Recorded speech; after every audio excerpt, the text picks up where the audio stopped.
Resistência microbiana é quando uma bactéria que antes era sensível a um antibiótico passa a não responder mais a esse tratamento. Isso acontece porque as bactérias elas têm uma capacidade incrível de adaptação. Então elas podem modificar seus genes, elas podem produzir enzimas que destroem o antibiótico ou até criar barreiras para impedir que o medicamento entre na célula. O problema é que com o uso inadequado dos antibióticos, seja por automedicação, abandono precoce do tratamento ou até pelo uso exagerado, né, na pecuária, essas bactérias resistentes elas acabam se multiplicando e se espalhando. Aí então nós chamamos de pandemia silenciosa, porque já está acontecendo no mundo inteiro. Mata milhões de pessoas por ano, mas ainda não recebe a mesma atenção da população ou dos governos como outras crises de saúde.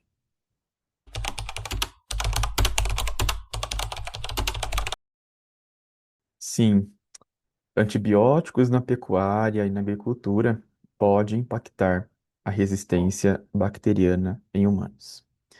O uso indiscriminado de antibióticos em animais de produção, como promotores de crescimento ou preventivos, pode favorecer a seleção de bactérias resistentes.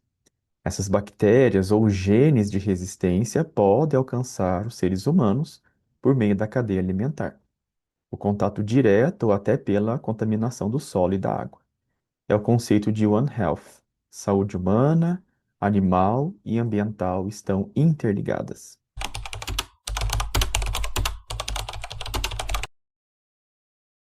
Olha, a pesquisa científica no Brasil, ela tem avançado bastante nesse tema da resistência bacteriana.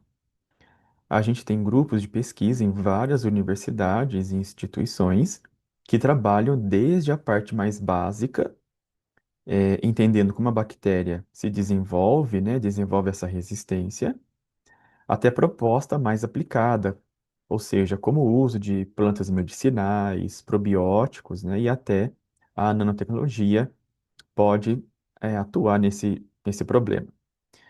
Um ponto muito positivo é que o país tem uma rede de vigilância coordenada pela Anvisa que coleta dados dos hospitais e ajuda a orientar os protocolos no SUS. Isso é fundamental para termos um panorama real da resistência no Brasil. Claro que a gente ainda enfrenta desafios, principalmente de financiamento e de integração entre a ciência que se faz no laboratório e na prática clínica. Mas o que eu destaco é que a ciência brasileira, ela tem um papel estratégico. Ela gera conhecimento adaptado à nossa realidade, à forma como o nosso sistema de saúde funciona e também às necessidades da nossa população. Então, mesmo com limitações, temos avançado muito e contribuído de maneira significativa nesse cenário global.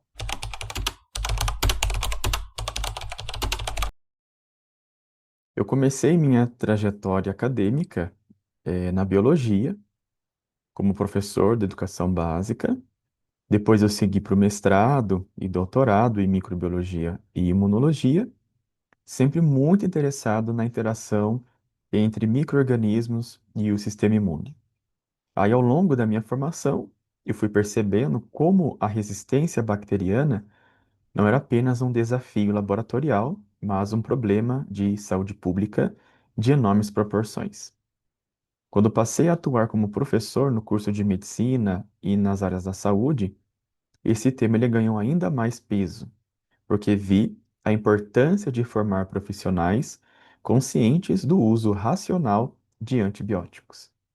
Mais recentemente, nas pesquisas com chás e compostos naturais, eh, eu pude trazer esse tema para a prática científica dos meus alunos, mostrando que existem alternativas que podem contribuir no combate às bactérias multiresistentes.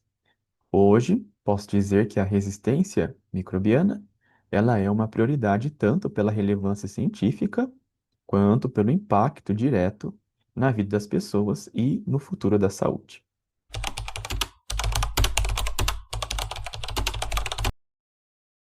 Ainda existe uma cultura do uso inadequado, como uma automedicação, interrupção precoce do tratamento e até pressão sobre médicos para prescrever antibióticos. A gente precisa de campanhas educativas permanentes, não só em datas específicas, que mostrem de forma simples o risco coletivo do mau uso de antibióticos. A universidade tem papel-chave nesse cenário, né? Formando profissionais conscientes que levem essa mensagem à comunidade.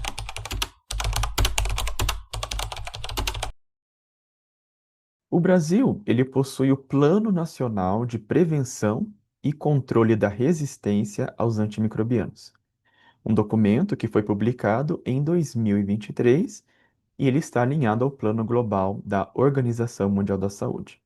Então, este documento, ele traz ações específicas a serem desenvolvidas para controlar e prevenir a disseminação de micro-organismos resistentes aos antimicrobianos em serviços da saúde. Então, essa estratégia também vem sendo realizada em outros países, como, por exemplo, os países nórdicos, que com essas estratégias eles conseguiram reduzir drasticamente o uso de antibióticos na pecuária, e também o Reino Unido, que tem aplicado campanhas massivas de conscientização da população. Então, o nosso desafio é transformar estas diretrizes em práticas cotidianas.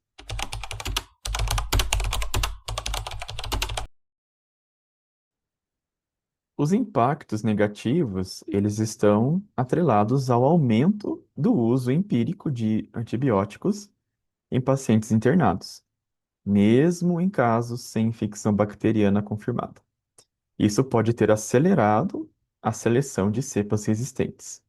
Por outro lado, a pandemia, ela trouxe mais atenção para vigilância epidemiológica, testagens rápidas e também protocolos de biossegurança, que podem também beneficiar o combate à resistência bacteriana.